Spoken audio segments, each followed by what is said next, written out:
Here's the scenario. You're trying to kick off a lesson or get an activity started that you have worked tirelessly on. But there are always those few kids, or maybe that one kid, that just keep asking questions. Some of them are relevant. Some of them are wildly random, like, Mr. Reynolds, why is water wet? And so there could be different reasons that kids are doing this. Some kids just are naturally curious and really have a question. Other students are trying to sidetrack your lesson, trying to get you to not go into the thing you're talking about in geometry, the thing that you're talking about with regards to diagramming sentences, or any other fun activities that students like hear and they immediately don't want to do. Today I want to talk to you about a few ideas on how to stop kids from sidetracking your lessons so that the whole group can grow. First of all, I want to really get around this idea that we don't always know which students are trying to purposefully sidetrack a lesson and kids that are naturally curious. So the question becomes, then what do we do anyway, right? It's not our job really to judge or to try and figure out that piece of the equation because it doesn't matter. And I want the classroom to be a place where curiosity can show up naturally. It can show up at any time.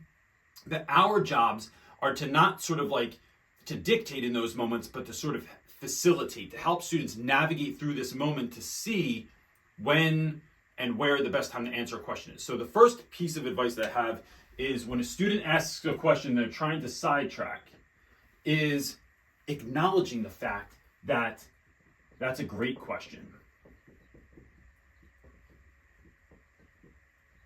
When we do this, we are immediately letting kids know that it's okay to ask questions. I actually, in fact, love that question. It's a great question. However, the next step is letting them know what time is going to be the best time to do this. So right now may not be the optimal moment to do that. But if we can get through this next part of class, if I can get through the lesson, then we'll get to the question. So right there, what you're doing is acknowledging a student, not telling them. So let me break down what this kind of looks like to me. Oftentimes, I think students are told, and this is a quote from an Anis Mojgani poem that I've often referenced, is students are told, speak when spoken to and then are never spoken to. So if we can acknowledge the fact that a child had a question, I'm giving you acknowledgement. I'm even affirming the fact that I like your question. I'm telling you that I will indeed answer your question, but first I need this thing from you. I need to get through this next part of what we're doing so that we can move through this, so that we can get to your question. Now, what you've done is incentivized paying attention, moving through, getting stuff done, so that at the end of this lesson, if that question is truly important to you, then we will answer it. The other thing is building, so when we're doing this, to really amp that up, because sometimes it's not enough to a child that you're going to answer a question. They might not even care in 40 minutes or whenever that's going to be. So part of this waiting is building anticipation.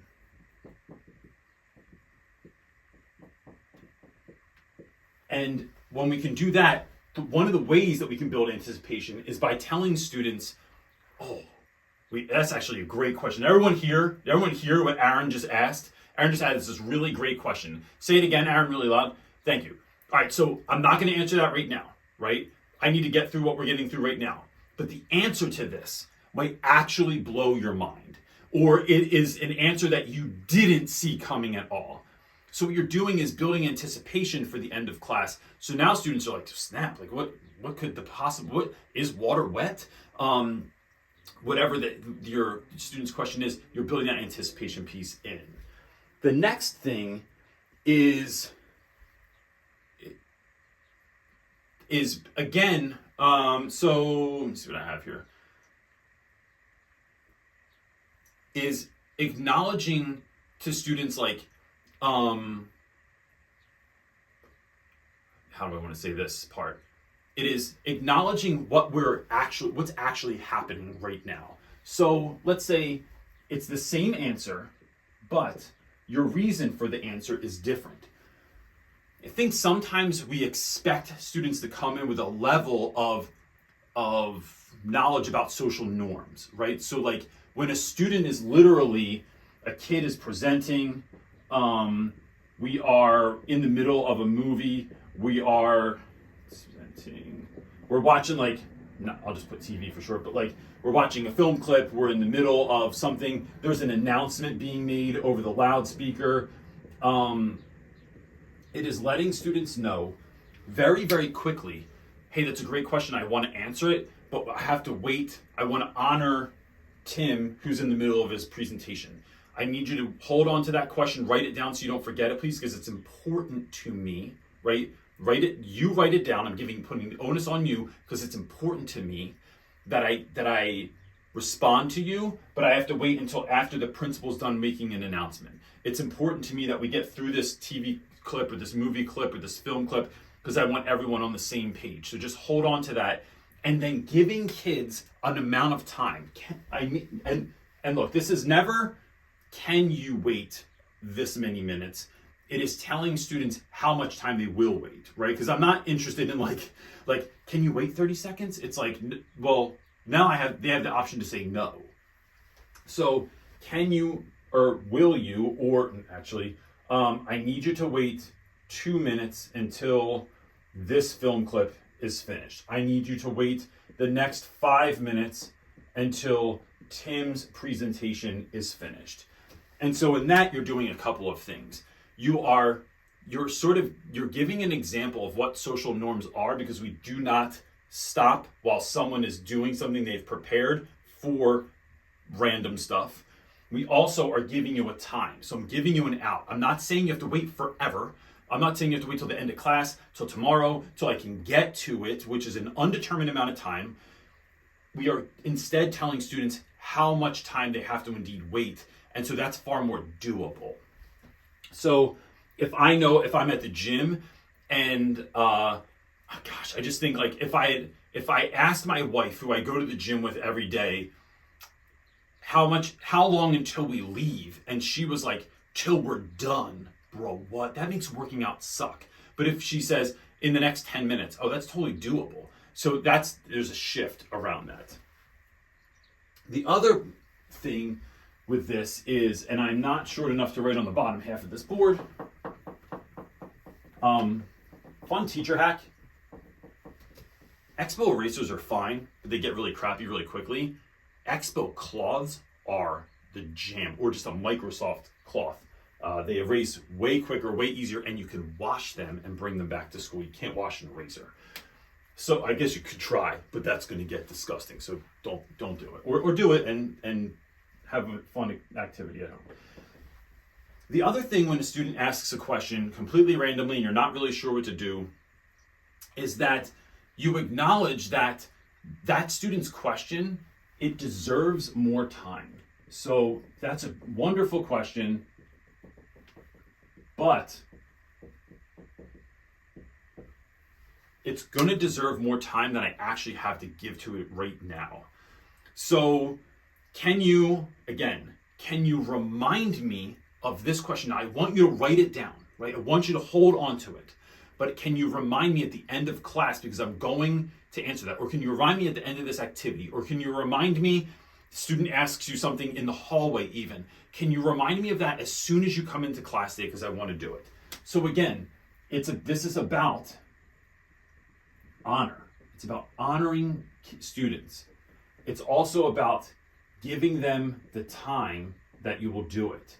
And sometimes when you're in the middle of a lesson and you only have 10 minutes left, it's letting a student know that I care about this enough that I'm acknowledging to you that I cannot get through this right now.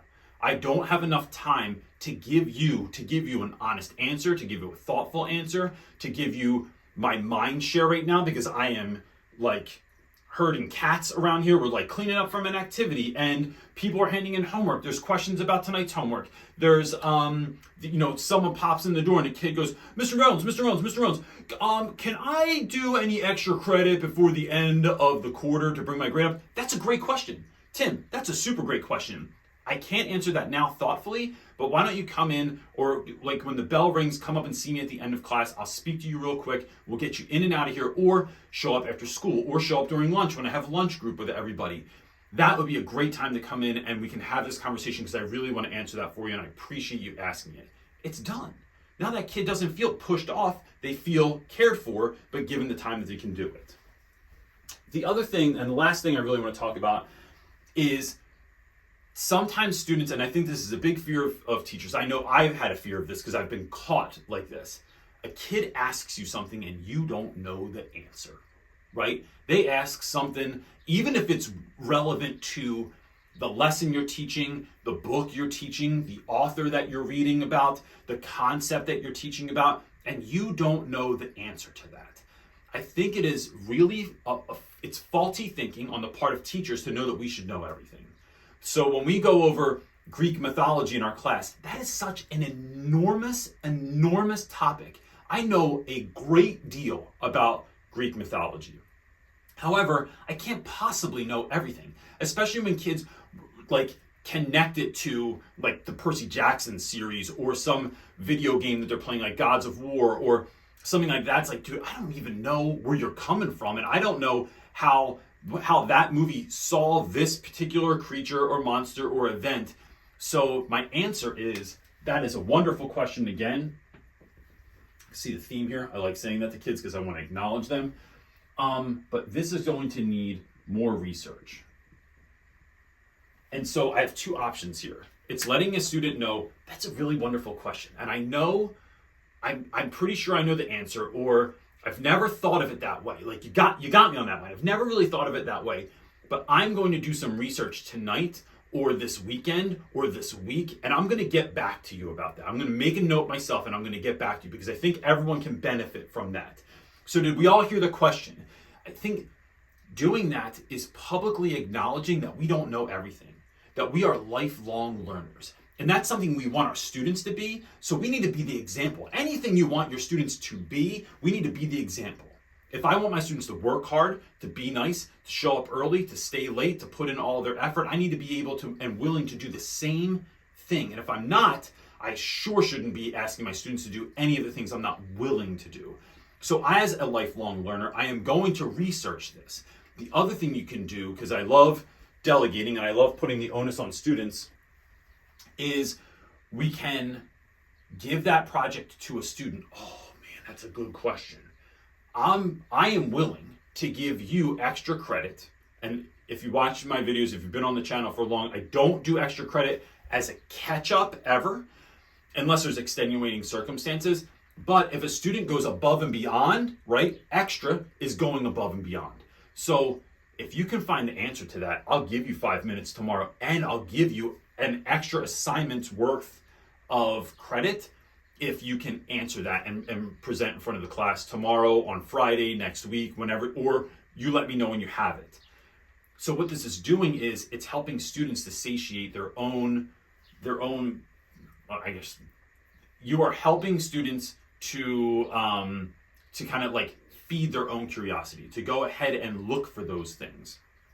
So, and then show up and then show what they've got to the class and then present. And so there's all these other pieces, all these other really important attributes that are being connected to this.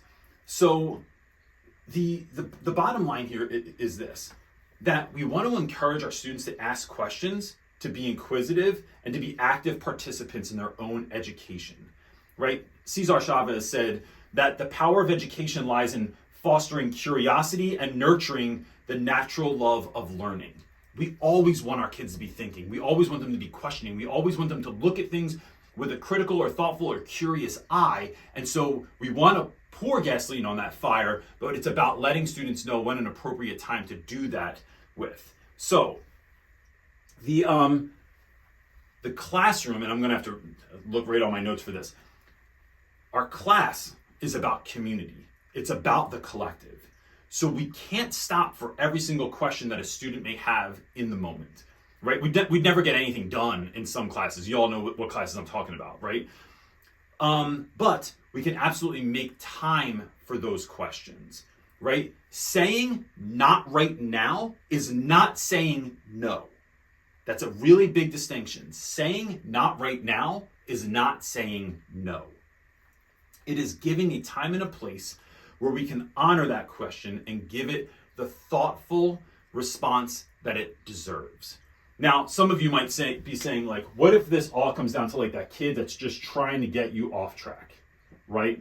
And that's all they care about is like, how can we, like, I don't want to do this, so like, I'm just going to ask questions, especially kids that ask about something you care about. Like, oh, did you see the Barbie movie, Mr. Reynolds? Did you go and see, like, did you see Oppenheimer or the Barbie movie? Did you see new Indiana Jones? Did you ever watch this show? Mr. Reynolds, how did you meet your wife? Right? There's all these kind of rando questions that kids will ask because they're trying to get you off track. So the way that we stop kids from getting off track is the same way that we answer kids that are asking thoughtful and relevant or questions that they actually want to know the answer to. Using these techniques helps solve the same problems. Whether a student is seriously curious or serious about getting you off of your game, giving them, acknowledging the question, letting them know when and where you will answer it is the same move, because here's what's going to happen. If a kid really they're seriously curious, right?